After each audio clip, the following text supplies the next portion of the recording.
Welcome to Design Talks Now, hosted by Design Pavilion. I'm Eileen Shaw, producer of Design Pavilion and Design Talks, with the mission to increase public awareness of the thinking that goes behind architecture, design, and urban planning. Today, we look at the making of a TV series during the time of COVID.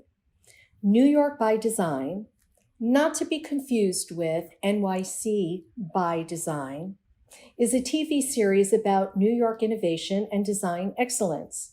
There's an interesting story behind every great innovation, and on this TV show, the innovators will share the challenges they face, the problems they're solving, and will allow viewers to experience the entire arc of what designers go through when they're developing a product or project. The show producers have gathered some of New York's influential designers and design professionals as presenters and judges for the show, and some include Paula Scher, Stefan Sagmeister, Kareem Rashid, Debbie Millman, Michelle Roquin, Mauro Porcini, Tucker V. Meister, Scott Henderson, Stefan Klambaneva, Stephen Cozzolino, and I'm humbled to join this team as well. This is an introduction to the new CBS series and a call for participation to New York's design community. We'll talk today with Mike Chapman, the director and executive producer of New York by Design TV, which actually sprouted from Australia by Design, and then California by Design, and Hotels by Design, and all are produced by Mike's company, MWC Productions, with offices in Melbourne, San Francisco, and New York. Joining Mike is Carrie Bond, industrial designer, TV personality, and co-founder of Bluemonic, an independent design startup focusing on performance and biomechanics, the study of muscle activity, with a clientele including Equinox Fitness Clubs, Manhattan Kayak Company, Genesis Adventures, Discovery Outdoors, Schwinn, and Patagonia. Also with us is Debbie Millman. Debbie is designer, brand strategist, author, educator, and curator. She hosts the award-winning podcast Design Matters. She's a co-founder and chair of the world's first graduate program in branding at the School of Visual Arts, the editorial director of Print Magazine, and the author of 6 books on design and branding. And Scott Henderson is an industrial designer who runs his own design studio, Scott Henderson, Inc., with projects focusing on industrial design, branding, and engineering. He holds over 50 patents in the US and Europe for housewares, home accessories, consumer medical products, wearables, and electronics. Scott's work is included in the permanent collection of Brooklyn Museum, the Smithsonian Cooper Hewitt National Design Museum, and the Alessi Museum. And also with us is Dan Hardin, President, CEO, Principal Designer, and founder of Whipsaw, a design firm in San Francisco and San Jose, California. Whipsaw designs products for international companies including Ford, GE, Google, Intel, Motorola, Nike, Olympus, Samsung, Sony, Uber, and Peloton. Dan has won over 300 design awards and has been granted over 500 patents. His work has been featured in the Smithsonian Cooper Hewitt Museum, the Henry Ford Museum, and the Pasadena Museum of California Art. For New York by Design TV, the job of its presenters is to provide insight and get us excited about the advancements in store for us. And we start the conversation right here and now. So let's begin.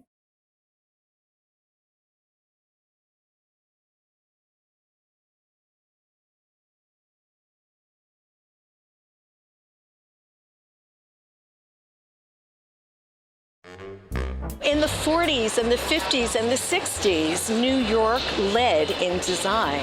For a while, California and Silicon Valley had stolen our steam, but we're back now.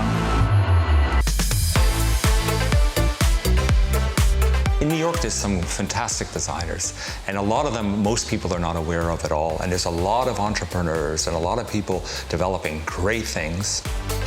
There are so many great designers here. And all that competition just pushed me to do better work. New York is the epicenter of design, and it has been for centuries. We've got all kinds of design here, from architects to fashion to digital design services. So New York is really the place to do a show about design. Well, I think that this type of TV show is a no-brainer, and it's actually surprising that it hasn't happened sooner. People are obsessed with design. So we started this whole thing with Australia by Design some 4 years ago. Then we brought the whole format to California by Design, and the design community got behind it there, and now here we are in New York. When I look across the city, I think about all those designers out there in their little studios, or they're working in the big businesses trying to make the world better. Often everybody will know right away what an architect is, but if you ask them what a designer is, it's much more of a muddy answer. I think when I graduated grad school, I still didn't realize there was somebody behind the design of even a toaster. I actually think if I see other people making amazing things, that is super inspirational to me, and it makes me work a lot harder. We see good design every day, and it goes unnoticed. How do we come out and say it? How do we evangelize the importance of design? And this show does exactly that. I just think that having a TV show where design can be more in common culture, people will start asking for better design. This society needs design more than ever. But what we really care about is creating something meaningful to the world we live in. It's really important to have a show like this on CBS so that we can reach as many people as possible, to inspire people to join the profession in order to make the world a better place for everyone. Giving people a peek into the mind of designers. I think that's going to not just make more people aware of what design is, but also give design more currency, more relevancy to the world. Ultimately, this is about you, the designer. We want to celebrate your work and give you a much larger platform than you've ever had before. We believe New York is an amazing market for this type of show. Right now, we're looking at a time period, 7:30 p.m. on a Saturday, right in the middle of football season. Here's how it works. We have a whole range of projects that we feature throughout the series, and our judges choose 1 or 2 of those projects each episode to go through to the final. And in that final episode, we have our top 10 projects, and then our judges ultimately choose which is the winner of the series.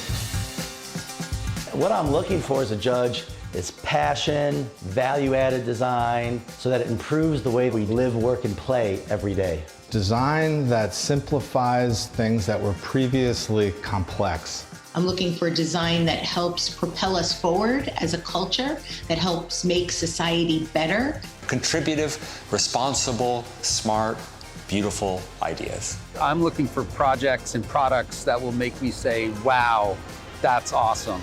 I think all things can be better. I think all things can be surprising. I think all things can be utile. I think all things can be superfluous and actually still contribute something. So I'm looking for all of it.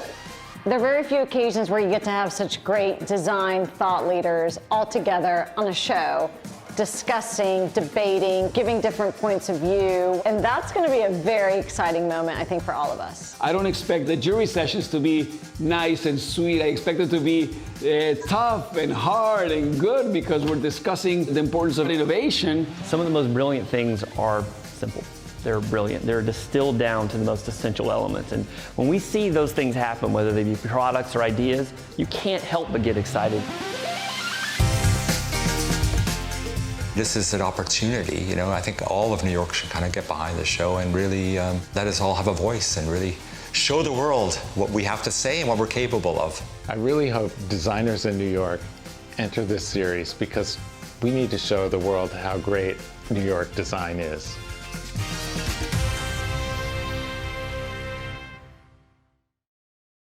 Hi, everyone. Thank you for joining us. It's so great to see you and to meet some new faces here. Mike, I'd love for you to tell us in your words, what is New York by Design? How and why was it started? Where did it come from? Yeah, well, we've been going at this format for the last 5 years. It started in Australia with Australia by Design. So it's a TV show about design, about innovation, innovators of all shapes and sizes, big corporate, little guys working in a workshop. We cover them all in the series. So yeah, it started with Australia by Design. We're into series 4 there. Then we brought it to California, and we joined up with our broadcasters, CBS. It was a smash hit. The Californian folk, of course, they love their design, and especially in the Bay Area where CBS were brave enough to put it on in prime time, you know, because design, you could argue, is a little bit of a geeky topic, but we made it a mainstream topic, and that went amazingly well, rated well. It was also on in LA, and with that experiment, we now come to New York. On November 14 is episode 1 on air. We've got a 6-part series going on air in prime time on CBS, 7:30 on a Saturday night. They're taking off Entertainment Tonight that's been on air for 12 years, and we're talking design on primetime telly. That is amazing. And we're absolutely thrilled that you're coming to New York, because New York is, of course, a real design city. Debbie Millman, this is your first experience with the show. What are you expecting? What are you hoping this show might bring? Well, I think it'll prove once and for all that New York design is the best design in the world. What do you think of that, Dan and Carrie from the West Coast? Coast? We have our first contentious issue here. I love it. I'm willing to take it on. Yeah, well, I love the fact that New York and California have always had this kind of, little bit of design rivalry. I've worked in both places. I was in New York City as a designer working at Dreyfus for 6 years. So I know and love New York, but I also know and love California even more, except for the fires. Yeah, our hearts go out to you on that right now. Thank you. Is there a difference between New York design and California design? Carrie, might you have a thought on that?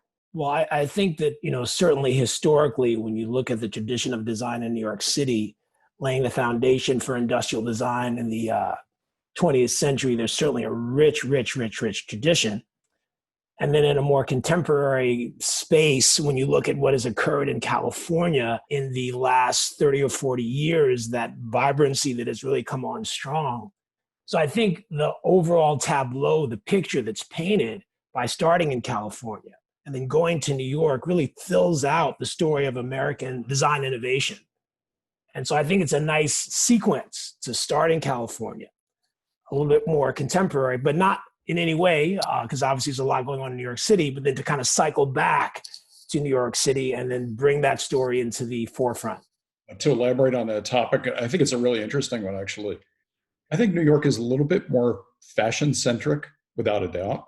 And their design, I think, is very comprehensive when it comes to expressing that fashion through branding and storytelling. Whereas California design often starts with technology or some new kind of innovation on how to do something. So no surprise that UX got a real foothold in California. That kind of expanded out into the world.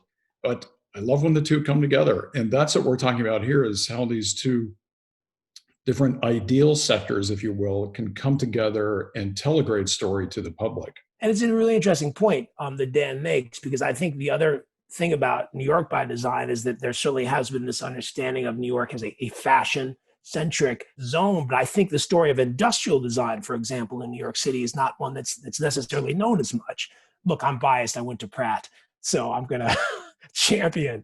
But so I think it's there's a lot of illumination overall to be told, certainly with both locations. I don't think that fashion could ever be underestimated in terms of its importance. But I also think that publishing, entertainment, those are really big segments of the design community here. In many ways, I think that New York is the birthplace of the way that we think about design in the United States. And not to take anything away from California design, in many ways, I think that the design in other parts of the region are in many ways a reaction to the design that comes out of New York. And also, we can't forget the fact that we have more design professionals in any other city in the entire world. Now, LA is second, as well as Paris, but they have half the number of professionals that we have. And so the breadth of creativity here is enormous. So Scott, let's talk for a moment. Dan started to hit upon industrial design, when that is the least understood of all of the design disciplines, at least to the general public. I think that design in New York has always been more about the products that kind of existed before all this technology. So products for that everyday people use, housewares has always been more of an East Coast thing as opposed to a West Coast thing. This show's like really exciting because it will enlighten the general public in terms of what the word design actually means. I think there's a lot of confusion around that word. You know, it's kind of an abstract word. Everyone knows what an architect is, but the word design is a lot more abstract. And this show will do a great job in saying, you know, hey, someone put thought into those pots and pans you use, as well as your iPhone. You know, it encompasses such a broad range of things. However, I would say that people in general probably have a stronger connection to industrial design because they have their favorite products. We start in the morning brushing our teeth with an industrial design product, we get an industrial design car. So they understand the product that we produce as designers, but they really rarely know anything about the process and getting there. We'll often hear as industrial designers, oh, you mean you're engineers? You know, you make this stuff manufacturable. Mm-hmm. Well, yes, but there's so much more that goes into it. And that's one of the great things about the show is we get to expose some of the wonders of the creative process. We love that in the show. We love covering that process, the process of showing the prototypes and the thinking that goes behind this. Hey, I'm a TV guy, but in the last 5 years, I've really come to realize that I'm a bit of a designer myself. I call it TV producing, but actually, you could rebrand that as designing. You know, you got to think about everything as a product. And that's what designers do. As a director and a film and television producer, what was it about design that grabbed you to make you want to make this show? Yeah, it was kind of like a niche area that was misunderstood. And I guess as TV producers, we're looking for stories to tell, new angles, causes, if you will, to follow and get the word out. And design for me 5 years ago was one of those. Like everybody else, I knew what an architect was. I knew what an interior designer was, although I was probably confused between interior decorating and interior design. And then there was industrial design, and that's kind of like, what do these guys do? Design factories? So I looked into it a little more and found a lot of passion, a lot of enthusiasm for getting the word out. There's a lot of misunderstanding. There's a lot of shows, a lot of Reno shows, you know, HGTV style shows that are called design shows. There wasn't a show that was kind of like a popular show with a popular format. Where we could have this voice. So that was really where it started. I've got to say now, I fancy myself as a design guy. I wear black these days. And Will you wear a turtleneck, though, a black turtleneck? Will you go that far? Okay.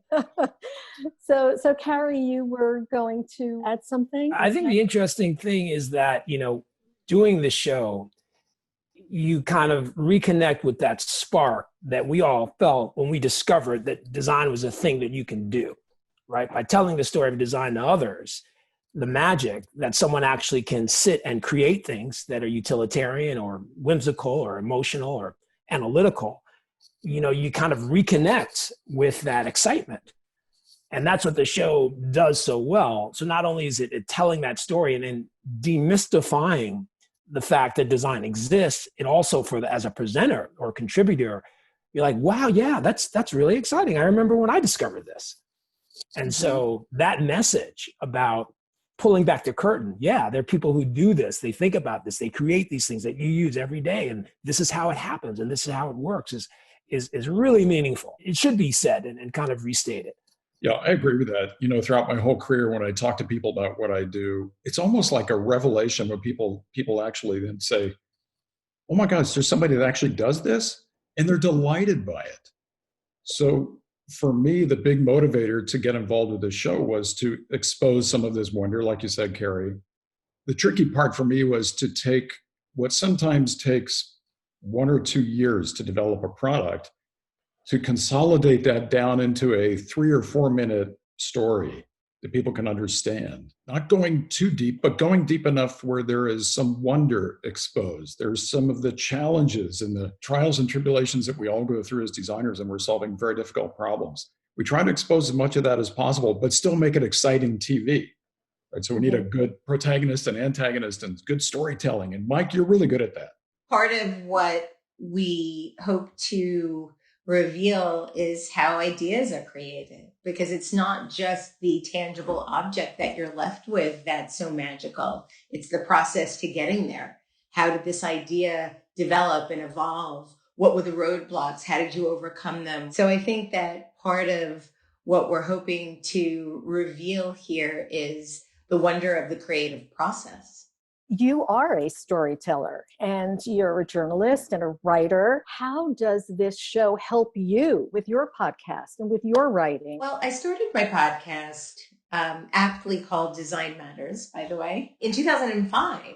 And initially it was an online internet radio show. And then very shortly after launching, decided to upload my audio files to iTunes, almost as if I were an indie musician, so people could listen whenever they wanted and not just when I was being broadcast live. And the show started very much out like a very inside baseball approach, designers talking about design. And that was really interesting for a number of years. As I continued to do the show, I realized that I was much more interested in talking to creative people about the trajectory of their lives and their projects. So how did they become who they are? How do they make the decisions to design their own lives? And so I've become endlessly fascinated by how the most creative people in the world create their own sense of the world and the products in the world, and how they go about being able to create a better world in the process of doing that. I think that everything is designed, as you said at the top of the show, our lives are designed as well. And I think that when we get access to how other people make things, whether it's a car or a watch or a handbag or an iPhone or a life, we can be inspired by alternatives in the way that we think, in the way that we make, and in the way that we create. And that's what I hope we can do on the show. Mm-hmm. Scott, what excites you about being involved in this show? The passion for doing great work, you know, to take something that was a forgotten about product that's invisible and then bringing it into the forefront with some sort of idea that people will look at and almost look at it like it's a magic trick, you know, like, oh my God, that is the most clever thing I've ever seen. And it's just about thinking about it slightly different. You can walk through Bed Bath & Beyond, and at least for me, 80% of the stuff I see in there, I think is bad design. And, you know, you could almost pick anything up and just take it back to your studio and work on it for 3 days and come up with something that just has the potential, at least, to blow people's minds, you know? And that's why I've done this for so long, you know, because that potential, it just doesn't get old. And one thing, too, that was brought up, and it relates to what Mike was saying before about why he started doing this show, is the design process is a great story, right? And Dan mentioned this as well. There are challenges, there are things to overcome. So just that story of going from, you know, zero to finished product or thing is a great story, generally on its own. And people like that story. They're curious. How did you solve those challenges? How did you deal with those hurdles? You know, how did you arrive at where you arrived? Mm-hmm. So that brings us back to Mike again. Mike, what hurdles are you jumping over right now in trying to produce your product at this time? Oh boy, how long you got? To produce the show We actually, we've done okay. We've designed our way out of it. We were going to launch a lot earlier in New York before everything happened. We actually came back to Australia and did a little show here, actually, another design show on hotels. So Hotels by Design. So that's been added to my portfolio of design programs now. I look forward to picking up that topic in America, doing a Hotels by Design show in California and then one in New York along the way. So that's something we were never going to do until the virus came along. We also were able to hone our skills on how to film a show like this during the pandemic. Maintaining social distance, using masks but not using masks so we don't have a whole show full of people with masks. It's all around manipulating the scenes to be in safe places. Then when it comes to the judging, this is probably the most amazing part. We used to be all in a room. Actually, if you take a look at CaliforniaByDesign.com, you can look at the California show, which was shot in February, and it looks most inappropriate now. There we all are, elbow to elbow in a room. Hosted by Adobe in San Francisco. All the judges, great, Dan was there, Kerry was there. But then the virus came along. So now we do it all like this, like we're doing now. It's a Zoom call. Now, I was really worried that was going to be kind of dull TV.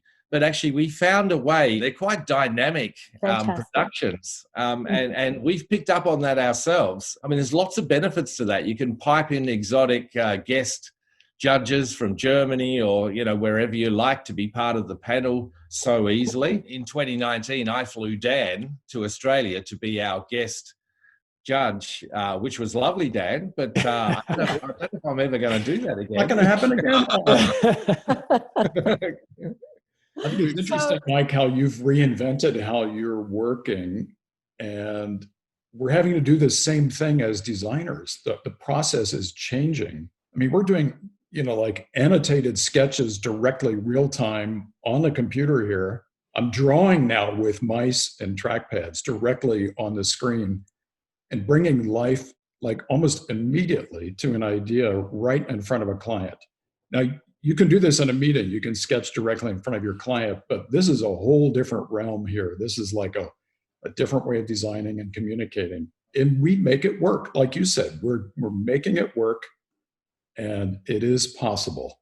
I remember talking with Mike just to, share when this was all kind of going down. And yeah, it was like, wait a second, there's a huge opportunity here in terms of dynamic production, doing some new things visually and all of that. And so it's great to see how Mike has really embraced that, not fought it at all. But yeah, there's some real innovation that we can do production-wise. So it's really cool. Turns out design folk are the same all around the world. So the Australian design people reacted to this show the same way as the Californian people reacted to this show. So it didn't take a lot of effort, quite frankly, to get to amazing people like Dan, like Kerry. And then we come to New York and we end up talking to Debbie Millman. I have to stop myself being a little bit fanboy about Debbie. I've listened to some of, yeah.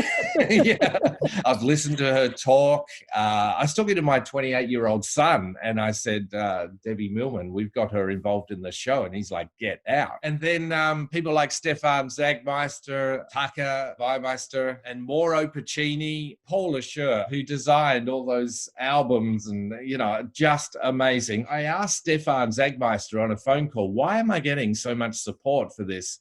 And I liked his answer. He said, design people are kind, so the New York design scene is kind. When we see someone trying, and because we try every day and we fail and we try and we fail and we try, that's what design is. We see this as a good thing and we want to help. I love utilizing those folk to help tell the story. I mean, they come with the passion. They come with the knowledge. I'll take a hit on the performance if they're not great TV performers. I think most of those people I said will be anyway.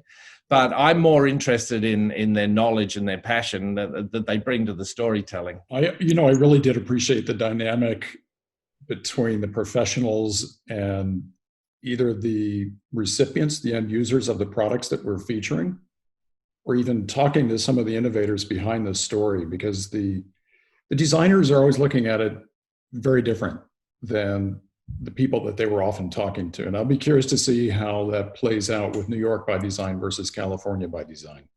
And this is a huge point about the shows, is that it's easy to go out and find television talent, but it's really unique that the show doesn't do that the show uses designers to present. And I think that that's understated, as it should be, in the front-facing energy of the show, but behind the scenes, I mean, that really makes the show when you have designers telling the stories and presenting. I was actually worried about that in the beginning, because I thought, how can I take something as deep and wide as design and present it on this quick platform, which is television, and make it real sticky? You know, everybody, especially Americans, we want our little quick stories to come together really fast. But I think that, Mike, the way that you position it and tell that story very quickly and briefly, we do get to kind of the heart of the matter rather quickly. And it's very casual. I liked interacting with people. And then you just have to relax and pretend that Mike isn't there. And Mike just kind of lets you go. You sort of start with a general idea. And it's up to you as a presenter to where to take it. He might occasionally say, no, that's not the right direction. Let's try something else. And there will also be very stressful times, if you're not an actor, where you have to remember a point. And like, you've got sometimes minutes to remember it. And that was hard. Or I remember a scene when we had a baby that was 9 months old on this baby barista story. The last shot, that baby was hungry, ready to eat. And I had like 10 seconds to close that story off. One shot. We did it. And Mike's like, done, TV gold. It's a fun thing to do. One thing that people have always asked me over the years I've been doing the podcast is, how can you do a podcast about design when you don't have anything in front of you, when you can't see anything, you're just listening? And it can be done, and it has been done, but it's a very different approach, talking about more of the philosophy or more of the end benefits or the journey to making it. Having something that you can actually hold in your hand, having something that where there is a visual language that can be explored and investigated and defended. I'm really looking forward to what that sort of face-to-face interaction is like. Great, because Debbie is both going to be a judge on the show, but also come out with us on the field and be a presenter in every situation, because we're filming quite different things, you know, and it's not scripted. A lot of it is on the fly. In that tight little unit, we are just going to look after each other as we go around covering these stories. You know, I've done actually a lot of television in addition to design, and you're on set and the producer's always like, just be yourself, right? You know, just be yourself. And for many, that's kind of like, well, who am I? But designers generally know who they are, right? They generally have a sense of what they want to say and what their orientation is and you know, what they're about. So it tends to work out. If there's one tip that I could offer, it's like, yeah, just, you know, just be yourself, right? Yeah, but that doesn't always work, right? Like, because I wanted to geek out on some of the design for stuff. Sure. To just dive right into it. And Mike would say, dude, I don't even know what you just said. But at least you wanted to do that, right? And just a talking head would be like, yeah, sure, let's do it in 2 minutes. At least you felt that sense of like, man, there's a lot here. I am prone to getting our presenters, come design people, to really get involved in the story. You know, TV is not about imagining. You can go read a book if you're going to imagine. TV's lazy. It's show, tell. If it's a surfboard, you're going surfing. Presenter in the California show with the we actually led with this story because it was visually very stimulating. In series 1, story 1 was Flightboard. Our presenter there, Paul Wild, he's an aircraft interiors designer, is what he does in his day job, and we're getting him on this Flightboard, and he's giving it a go. We do ask a lot of our presenters. We really want to get them involved, trying the product, whatever it is, or the service. If it's a service design, we cover a lot of that. We get our hands dirty in the story, so that that can be fun. And I might just add that Debbie had to leave early, so that's why you might have seen her disappear. But she'll be back. Where are these projects coming from? How do you find them? How do they find you? Yes, so we have a great partnership with the IDSA, Industrial Design Society of America, who run the IDEA Awards. They were our partners in California as well. And that's how we started the process in Australia with the Good Design Awards. Those projects that come out of that have already been through a process, a judging process, and being TV producers, anything to cut to the chase. That's a great source of projects for us. And also through talking to other industrial designers around town. So Pensa in Brooklyn, Marco Perry and the gang there, we just asked them, who have you got on your books at the moment once they explain the show. We've done the same with Scott, another amazing designer there in Dumbo in Brooklyn. And then as we're becoming more known as well, people are starting to approach us. So that's nice. There needs to be a good mix. We can't have 3 coffee machines in the series, and we want a bit of med tech. We want big business. We love that. Adobe are very involved in our show, and you can imagine the reach of Adobe. So I'm really interested to see how, especially with New York design, how it represents New York in the type of work that will be featured. Because like with California by Design, there was everything ranging from meditation assistants, little electronic devices, to the flight board, to something with NASA. But all of them kind of looked like they were born in California, and they were. These were California's stories. High tech, a lot of outdoor gear, like an outdoor stove. We had a lot of interesting things that were truly California. It was like the embodiment of the state. I'm really curious to see what that means for New York, because New York is this big, sophisticated metropolis. You expect a certain level of sophistication and intensity that New York is. And I can't wait to see it. That should be interesting. Also, New York is a very international city, and that diversity will show through as well. We have a lot of designs ready to go. I'm here in New York starting pre-production. My wife actually works in the production team. She's very crucial to the whole thing too. We're featuring somewhere between 24, 26 stories in the series. So we're almost there, but there's 5 or 6 spots that are up for grabs. They don't have to be change the world designs as well. We have them.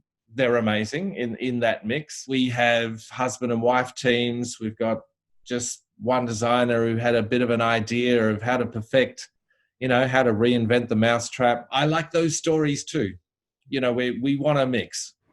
So Eileen, from your end, what's so exciting for you about, hosting this podcast and getting involved in the show? Well, thank you for asking. Our sole purpose is to bring good design and explain good design to the public.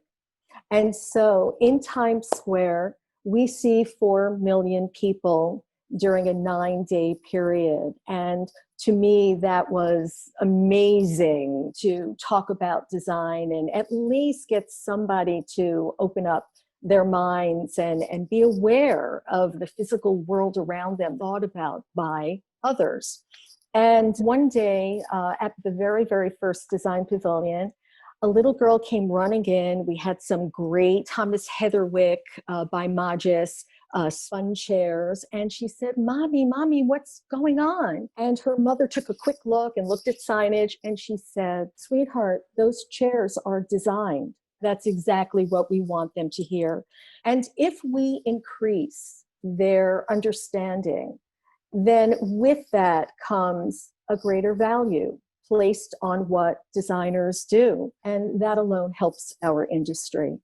I must say, when I first met Eileen, very quickly, we were kindred spirits. We're actually trying to achieve the same thing on different platforms. Yes. So we teamed up together to really help get this show up and running in her town. Generally, a thanks to Mike and his team for providing this platform. Yeah. I'm saying this on behalf of, I think, every industrial designer in this country and around the world. We love what we do. And when you think about design, the best part of design is the act, the verb of design. And this show features that. It shows that there are people behind this. It is a great big reality show that's unfolding on a daily basis in every industrial designer's life. And it's a great platform to have it. So thank you, Mike. And it's positive. There's a lot of Yes. negative reality shows out there, and this is very positive. It's education, it's enlightenment. It highlights creativity, which I think is the most important thing in this country right now. And then Yeah, when you that's, add the exposure to a mass audience, broader audience, it certainly is going to inspire those who might not know design exists as an option, as a career, something to do. And Eileen, that was a wonderful story about that little girl in the chair. Yes. Yeah, that's a great it just story. took that one moment, and I said, oh, this is what we need to do. That's right. Not many young people have ever even heard of what design is and that it is a career option. And creative young people who might not be going the art route can find themselves in a place where they could use their creativity. So the more exposure they have, the better. That's really true. It's a hard thing to discover too. You know, you almost have to fall into an art school or something and then discover it. You know, I don't know how many architects I've met that have not even heard of it. They're like, you mean there's this thing where we can design products? You know, it's a mysterious niche. Kerry, you mentioned you went to Pratt. We work with the design schools in each of these markets as well. The Academy of Art in San Francisco, they saw this as an opportunity to tell people, influences of those young people as well, you know, mum and dad, grandparents, hey, little Johnny, I think I've found what you've been talking about. It's not quite architecture, is it, that you wanted to do? Take a look at this show. You know, I think, is this what you mean? We're very cognizant of the fact that we're influencing people in so many different ways. We also need to be very aware of women in design, and diversity in design is important as well. People are watching, you know, and we're influencers, and I take that very seriously. We are designing for an entire world. That means everyone. And if we don't understand everyone, then we can't design well for everyone. Our audience, our end users, our clients, our customers, they have to be part of that conversation also. Because if we listen to what their issues are and understand, you know, really understand, that makes us much better designers. And when they're in and on the team with us, success. I was talking to the CBS TV execs. He's a nice guy, but he's been doing the game a long time, the TV game. He said, you know, I think this is a show for the times. You know, we got to design our way out of this mess. I think people are looking for innovation, for ideas, people. You know what, we're going to take a punt here. We're going to kick off entertainment tonight, and we're going to put you guys on a Saturday night. Congratulations, Mike. I'm so happy it took that turn. And it is very timely. The world will depend on us, and this will and can be an entree for many. It's so interesting to people when we talk about how we do things. It also could be interesting to people to talk about why we do them. The entire West is burning down right now. What is it about these products that is sustainable? You know, how do designers fit into a bigger picture as opposed to this is how we go about creating this pen, you know, so that the why behind why we created this pen resonates. You know, designers like to talk about how we do it. Design thinking, you know, is a process. We talk about that a lot. The bigger philosophy is lesser discussed, I think. That is more the direction that industrial design is moving in. So I think you're right on. We do have to wake up and start solving some of these gigantic systems-wide infrastructure kind of problems. We have to. It's not a choice anymore. But I think industrial designers are perfectly suited to do that. We automatically think in terms of communicating values through the products that we design. That applies to almost anything in life. It applies to communicating stories through television. We are finally waking up to the fact that we can actually apply ourselves to service design and true sustainability design. And thinking about healthcare, my gosh, around the pandemic, designers shouldn't just get involved with masks. I mean, we're doing like surgical products that remove COVID clots in organs. We are inventing surgical processes. We are helping companies with new types of DNA testing equipment. that will tell you whether or not you actually have COVID. It does actually DNA and RNA testing. We're going deep into like food service delivery, different ways of bringing food. And basically it's fulfillment of anything, right? People need things in their life. How do they get them? How is it delivered? How do the people that deliver it go through this procedure?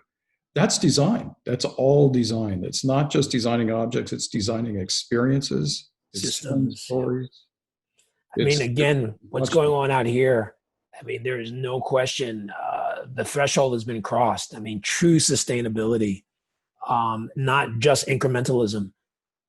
It's so much what needs to be talked about and discussed, real change, and the time is here. I mean, there's no future well we can get to that. That's so true. I mean, the irony does not escape me standing there looking out over San Francisco and the sky is orange. Right. I mean, it's like Literally. or Mad Max. Right. And yet, right at my feet are companies like Apple, Google, Facebook, Tesla, etc. They're trying to make an impact, but we've got to own up to the fact that we are all part of the problem, and we need to think creatively. Again, it comes back to creativity. You must think creatively. Yeah, like I was thinking that, you know, throughout design history, we've had these course corrections, you know, movements, you know, that have happened. If there's not a time for an overarching new movement or philosophy to occur, now's the time, you know, like we're due for it. So what is that giant story that we can all be under the umbrella of? What is that new philosophy is like a really important question to be thinking about right now. Yes, designers need to be part of this social pivot and infrastructure pivot that we're starting to see. Well, you know, when you look at the last 130 years, there are certain things that have actually not changed that much, like the automobile. I mean, obviously it's changing, but there are a lot of things that we utilize infrastructure-wise that although they have progressed, they haven't actually changed. Systems of deliveries and services and all that, as you mentioned. So I think that approach and articulating, well, what is that paradigm shift now? And how can designers fuel that dialogue is so critical. And then exposing design to a mass audience gets everyone on the same page. That this is an area creatively that we all can do and that we all can foster, and it can lead to a brighter future, which we have to have now. I mean, again, out here in California, it's not working. It's not working. No, it's not. And designers need to take it upon themselves to expose the vulnerabilities of the very constructs that got it. The way that we think about recycling, the way that we think about reuse, et cetera. We really need to just jolt ourselves into a new sense of reality. If anything, if you move the television program forward, I would say, let's try to get into some of those realms where we're looking at some of these gigantic problems and how can we as designers at least have an impact of some kind? It's all about doing meaningful work, doing work that matters, that touches individuals and hopefully is beneficial to society alike. And also creating a process where we can help people, because people are habitual, to start to shift, to start to embrace new ways of doing things, new ways of thinking, new ways of consuming or not. And so I think also the design dialogue has to address those issues of how, as a designer, can you help people start to embrace new ways that are sustainable. Harry, that's a beautiful point, because really that's where it all starts. It's the consumption of one model. In other words, buying one car, buying one wonder. It's the collective effect when you take 8 billion people and consume on that level. The impact is so vast, and industrial designers need to own up to that responsibility. And just tiny little incremental changes that you make in your product can collectively have a huge impact. It needs to be branded, literally like with a logo and a code of ethics and processes that are sustainable. This branding needs to show up in all these countries, you know, so that people can, rally behind it and understand it and feel like they can make a change. Now, there's always going to be those individuals that will go against it just because, but you have to start somewhere. And also this brings into the question of leadership. I mean, obviously in this country, there are voids of leadership, and the design industry can have a leadership role, because as I think Eileen used the term earlier, people will buy in when you present them with something, even something that is out of their normal range of understanding. But you have to have leadership, and you have to have voices that are advocating for those things that people can buy into, because they perceive their self-interest also long-term and the collective interest is part of that. Good design almost always exposes its relevance to the end user. You have to relate to it. There's something about products that you buy, each of us buy, that is tweaking something in our emotion about, like, I think I want to buy into this. This is part of my identity. This works. It solves my particular problem, or it's something I believe in. I think that was one of the motivators for me to get on the show is to highlight those products where I think there was some meaning there that needed to be exposed in a greater sense. Design in America too, it's always designed for a company. We're designing this for somebody. Without that for, we don't know what to do, we're lost. So like our for just needs to be like, people, as opposed to, we follow this process to make better design, but the goal of that better design is to sell more of them. That's where the feel-good story breaks down, is because the real end goal is so that the people that we're working for can make a ton of money. Because ever since the Industrial Revolution, our definition of prosperity is monetary. But if you talk to Buddhists, for example, their definition of prosperity is group togetherness.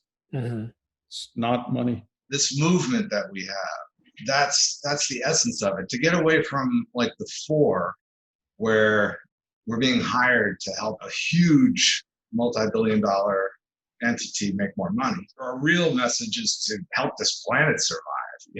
So that means our role as designers, because you still need the clients, you still need business. But then the client could brand themselves with our message. Like they could say, we are, whatever that logo we just did is, compliant. And that's exactly my point, is it's incumbent upon the designer to build these values into your programs that you are providing for sale to your client. Or if you're a designer that works for a corporation, it just almost needs to be more organized than that. More hit you over the head with it, with a sledgehammer now. We're at the point where we are being hit over the head. What other signs must we wait for? This is it. Yes, it is up to us to point these things out and work on it from this point on. And it's platforms like this and the show that will help to move that forward. But we have to be really strong as professionals and say, no, this is the way it must be. Otherwise, we won't have any customers or clients in the future because we're destroying ourselves. I've always been, like in my earlier career, I was always motivated as a designer by beauty and the joy and the delight. So as you design more and more, you realize so many multiple levels of what you should be designing and striving for. And now I'm often motivated by anger. It's exactly what we're talking about here. And it's like, it makes me even more keen to just get in there and tackle some of these huge problems. We've got to wake up. We have to be woke right now. This is Yes, it. We woke are now. woke right now. Exactly. I mean, the classic paradigm of industrial design, when the field was really established, was this idea of obviously consumption, obsolescence, marketing, business, and all of that. People need artifacts, they need things, but it's that foundation that obviously needs to be brought into serious question. I mean, design is not a tool to drive consumption. That's where we are now. Look what's happened. Our economy is kaput.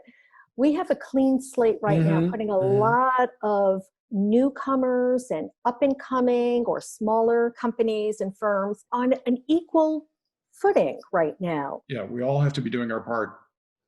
And accountability for making these changes. Yep. Starting in the schools, starting with our youth. You know how they say when you do things outside of yourself and strictly for the benefit of others, the world in response beats a path to your door.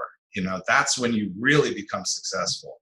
So if companies, corporations that we work for just understand that they are doing something for the greater good of all of us, they'll be more successful than ever. So this approach is not a compromise. It's actually a way to become more successful than ever. Linking goodness with success. That is why this show is so important. We're very excited to bring this show and design to the tri-state area, but also worldwide on Amazon Prime. Not only the New York series, but the recent California series and all our Australian series of Design too start on air from January 1 on Amazon Prime. So that's cool. For the tri-state area on CBS 2, 7:30 p.m. on Saturdays. We start on November 14, so that's good. And there's also an encore on the other CBS network, which is WLNY Channel 55 at 10 p.m. as well. So they're really giving us a good run, CBS. They're really getting behind design, and they really get it. So